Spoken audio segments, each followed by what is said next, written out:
ان میں سے نمبر 1 ایران ہے۔ اگر ہم چلتے ہیں عرب سے مشرق کی طرف تو ایران ایک اعتبار سے یہ بازی لے گیا ہے پورے عالم اسلام پر۔ ان کے مذہبی عقائد، ان کی فقہ سے ہمیں جو اختلاف ہے وہ ہے اپنی جگہ پر ہے۔ آپ کو معلوم ہے میرے بارے میں کسی کو اشتباہ نہیں ہو سکتا اس اعتبار سے۔ میری جس درجے دشمنی رکھی گئی ہے، جس طرح میرے سر کا جو ہے مطالبہ ہوتا تھا، 2 ہی آدمی تھے پاکستان میں کہ جن کے سر مانگے گئے، ایک کراچی کے وہ شاہ بلیغ الدین صاحب اور ایک نے۔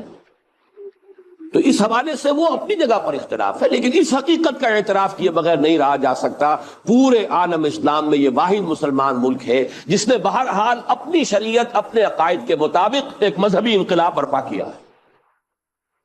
اور پورے عالم اسلام میں مذہبی سطح پر حکومت کی سطح پر فنڈامنٹلسٹ صرف ایک ملک ہے، یا دوسرا جو ہے تھوڑا سا وہ ہے سوڈان، لیکن اس کی اہمیت اس لیے نہیں کہ وہ کسی عوامی انقلاب سے نہیں بنا، بلکہ وہ تو ایک فوجی انقلاب سے شکل بنی ہے جو بھی بنی ہے۔ اللہ کرے اس میں استقامت ہو، اس سے یقینی کوئی نتیجہ برآمد ہو جائے۔ خبریں بھی اچھی آ رہی ہیں، لیکن میں تو دنیا کا جو پرسپیکٹو ہے اس کے حوالے سے عرض کر رہا ہوں کہ اس پہلو سے ایران ان کا ٹارگٹ ہے، ٹارگٹ نمبر 1 ایک خاص اعتبار سے۔ ٹارگٹ نمبر 1 ایک دوسرے اعتبار سے ہم ہیں، وہ میں بعد میں عرض کروں گا۔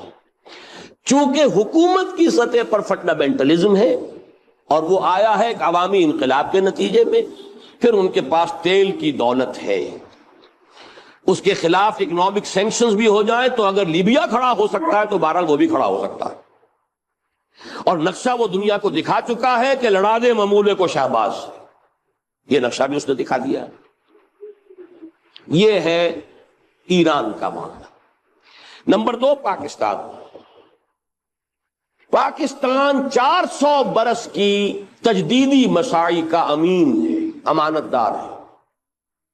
پورے ہندوستان میں مجدد الفسانی رحمت اللہ علیہ، شاہ ولی اللہ دہلوی رحمت اللہ علیہ، سید احمد بریلوی رحمت اللہ علیہ، ان کا جہاد، پھر اس 20ویں صدی عیسوی میں یا 14ویں صدی ہجری میں علامہ اقبال جیسا مفکر، مولانا مودودی جیسا مصنف، مولانا الیاس جیسا مبلغ، شیخ الہند جیسا مجاہد حریت، پورے عالم اسلام میں ان کا پیرلل کوئی موجود نہیں۔ یہ 400 سال کی تاریخ ہے، اس کی امانت اور اس کے نتیجے میں یہاں کے مڈل کلاس میں فنڈامنٹلزم کا ایک نیوکلیس ہے، اگرچہ حکومت کی سطح پر کوئی پیش رفت نہیں ہو سکی آج تک، بلکہ اب تو پسپائی ہو رہی ہے، اب پیچھے ہٹ رہے ہیں۔ وہ ہمارے ان سیاسی جو بھی زعماء ہیں، جو جماعتیں ہیں، ان کی غلطی اور الیکشن ہی کو واحد میدان بنا کر اس کے اندر اپنا سارا وقت و توانائی اور قوتیں ضائع کر دینا، یہ ہے در حقیقت جس کا کہ یہ صدا مل رہی ہے کہ اس اعتبار سے تو پسپائی کی طرف ہے معاملہ، کسی پیش رفت کی طرف نہیں ہے۔ لیکن باہر والے تو دیکھتے ہیں نا کہ اندر کیا کچھ مواد موجود ہے۔ اگر مڈل کلاس میں وہ فنڈامنٹلزم کا بارود موجود ہے تو کسی بھی وقت اس کے اندر جو ہے وہ کوئی دھماکہ ہو سکتا ہے۔ دوسری بات جو ان کے لیے ایک اعتبار سے ٹارگٹ نمبر 1 ہمیں بنا رہی ہے، وہ ہمارا ایٹمک نو ہاؤ ہے۔ پورے عالم اسلام میں اور کسی کے پاس نہیں۔ اسلامی بم اگر بنے گا تو یہی بنے گا۔ یہ ہے مختلف اسباب جس کے بنا پر ایران اور پاکستان کو آپ بریکٹ کر لیجئے، یہ اس نیو ورلڈ آرڈر یا آج کی میری گفتگو کے حوالے سے یہودی اور عیسائی گٹھ جوڑ کا جو ٹارگٹ نمبر 1 ہے، ایک اعتبار سے ایران ہے، ایک اعتبار سے پاکستان۔ ان میں سے نمبر 1 ایران ہے۔ اگر ہم چلتے ہیں عرب سے مشرق کی طرف تو ایران ایک اعتبار سے یہ بازی لے گیا ہے پورے عالم اسلام پر۔ ان کے مذہبی عقائد، ان کی فقہ سے ہمیں جو اختلاف ہے وہ ہے اپنی جگہ پر ہے۔ آپ کو معلوم ہے میرے بارے میں کسی کو اشتباہ نہیں ہو سکتا اس اعتبار سے۔ میری جس درجے دشمنی رکھی گئی ہے، جس طرح میرے سر کا جو ہے مطالبہ ہوتا تھا، 2 ہی آدمی تھے پاکستان میں کہ جن کے سر مانگے گئے، ایک کراچی کے وہ شاہ بلیغ الدین صاحب اور ایک نے۔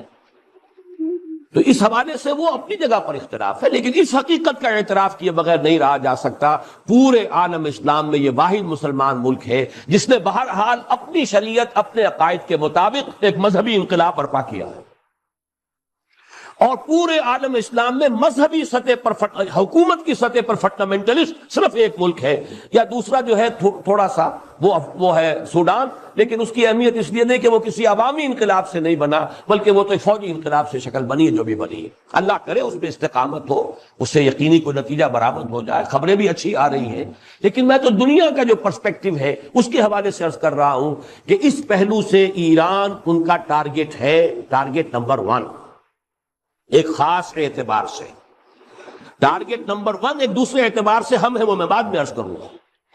چونکہ حکومت کی سطح پر فنڈامنٹلزم ہے اور وہ آیا ہے ایک عوامی انقلاب کے نتیجے میں، پھر ان کے پاس تیل کی دولت ہے، اس کے خلاف اکنامک سینکشنز بھی ہو جائیں تو اگر لیبیا کھڑا ہو سکتا ہے تو بہرحال وہ بھی کھڑا ہو سکتا ہے، اور نقشہ وہ دنیا کو دکھا چکا ہے کہ لڑا دے ممولے کو شہباز، یہ نقشہ بھی اس نے دکھا دیا ہے۔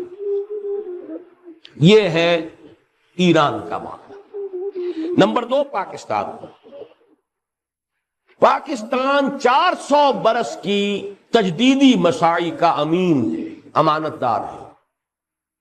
پورے ہندوستان میں مجدد الفسانی رحمت اللہ علیہ، شاہ ولی اللہ دہلوی رحمت اللہ علیہ، سید احمد بریلوی رحمت اللہ علیہ، ان کا جہاد، پھر اس 20ویں صدی عیسوی میں یا 14ویں صدی ہجری میں علامہ اقبال جیسا مفکر، مولانا مودودی جیسا مصنف، مولانا الیاس جیسا مبلغ، شیخ الہند جیسا مجاہد حریت، پورے عالم اسلام میں ان کا پیرلل کوئی موجود نہیں۔ یہ 400 سال کی تاریخ ہے، اس کی امانت، اور اس کے نتیجے میں یہاں کے مڈل کلاس میں فنڈامنٹلزم کا ایک نیوکلیس ہے، اگرچہ حکومت کی سطح پر کوئی پیش رفت نہیں ہو سکی آج تک، بلکہ اب تو پسپائی ہو رہی ہے، اب پیچھے ہٹ رہے ہیں۔ وہ ہمارے ان سیاسی جو بھی زعماء ہیں، جو جماعتیں ہیں، ان کی غلطی اور الیکشن ہی کو واحد میدان بنا کر اس کے اندر اپنا سارا وقت اور توانائیاں اور قوتیں ضائع کر دینا، یہ ہے در حقیقت جس کا کہ یہ صدا مل رہی ہے کہ اس اعتبار سے تو پسپائی کی طرف ہے معاملہ، کسی پیش رفت کی طرف نہیں ہے۔ لیکن باہر والے تو دیکھتے ہیں نا کہ اندر کیا کچھ مواد موجود ہے۔ اگر مڈل کلاس میں وہ فنڈامنٹلزم کا بارود موجود ہے تو کسی بھی وقت اس کے اندر جو ہے وہ کوئی دھماکہ ہو سکتا ہے۔ دوسری بات جو ان کے لیے ایک اعتبار سے ٹارگٹ نمبر 1 ہمیں بنا رہی ہے، وہ ہمارا ایٹمک نو ہاؤ ہے۔ پورے عالم اسلام میں اور کسی کے پاس نہیں۔ اسلامی بم اگر بنے گا تو یہی بنے گا۔ یہ ہے مختلف اسباب جس کے بنا پر ایران اور پاکستان کو آپ بریکٹ کر لیجئے، یہ اس نیو ورلڈ آرڈر یا آج کی میری گفتگو کے حوالے سے یہودی اور عیسائی گٹھ جوڑ کا جو ٹارگٹ نمبر 1 ہے، ایک اعتبار سے ایران ہے، ایک اعتبار سے پاکستان۔